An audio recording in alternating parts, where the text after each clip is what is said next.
সমস্যা সমাধান করে অতি দ্রুততার সাথে মন্ত্রণালয়ের সাথে যোগাযোগ করে আমাদেরকে দ্রুত ছাত্র সংসদের ব্যবস্থা করে দিতে হবে। বিপুল সংখ্যক শিক্ষার্থী যারা ঢাকার বাইরে থেকে পড়াশোনা করতে আসছে তাদেরকে তাদের আবাসনের জন্য আমাদের প্রশাসন, হল প্রশাসন থেকে শুরু করে কলেজ এবং সরকারের কোনো মাথা ব্যথা নেই।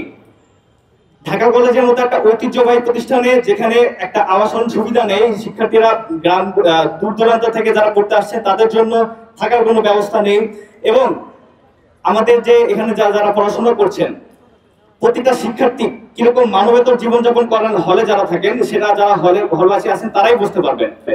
এবং শুধুমাত্র ঢাকা কলেজে না, ঢাকা কলেজের মাধ্যমে এই ছাত্র সংসদের যাত্রাটা সারা দেশব্যাপী যত কলেজ আছে তাদের সেখানেও যেন এই কার্যক্রমটা ধারাটা অব্যাহত থাকে, সেটা আমাদের একান্ত কামনা। পাশাপাশি আমাদের যে এখানে যারা সহযোগী আছেন সবাই ছাত্র সংসদ নিয়ে অনেকেই অনেক কিছু বলবেন, কিন্তু আমি চাই যে এই ধারাটা যেন আমাদেরকে বারে বারে আন্দোলন করে বা বলে যেন আমাদের আদায় করতে না হয়। আমাদের সরকারের কাছে, কলেজ প্রশাসনের কাছে এবং সবার কাছে একটাই আহ্বান থাকবে, আপনারা একটু আপনাদের নিজ দায়িত্বে, আপনারা একটু আপনাদের নিজ হস্তক্ষেপে আমাদের ছাত্র সংসদ এবং একটা ক্যাম্পাসে শিক্ষার্থী পরিবেশ বাস্তবায়নের জন্য যা যা করণীয় আপনারা সেটা করবেন। এই প্রত্যাশা ব্যক্ত করে আমি আমার বক্তব্য শেষ করছি। ধন্যবাদ।